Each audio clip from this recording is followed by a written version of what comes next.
First, we'll create a brand new document.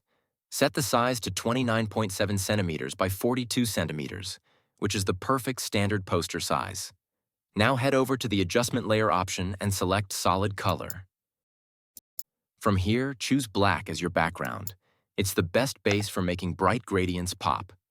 Next, create a new layer and grab the gradient tool. From the gradient options, choose radial gradient. Click on the gradient color bar to edit it. Set yellow on the left side, orange in the middle, and black on the right. Once you've set these colors, click OK. Now place your cursor at the center of the canvas and drag upward to apply the gradient smoothly across the poster. When the gradient is ready, right-click on the layer and convert it into a smart object. This step is very important because it allows you to make flexible adjustments later. Go to Filter, Liquify. Make sure the Pin Edges option is checked, then use the Liquify brush to bend and twist the gradient to create an artistic flowing effect.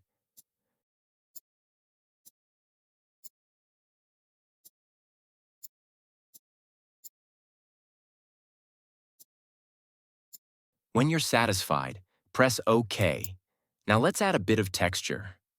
Go back to the Filter menu, choose Noise, and click on Add Noise. Set the amount to 4%. This will give your poster a subtle grainy effect, adding depth and detail to the design.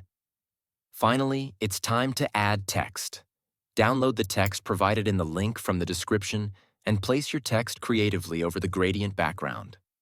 This step brings the entire poster to life.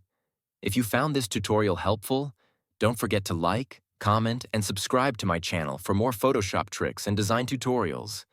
Hit the bell icon so you never miss my next video.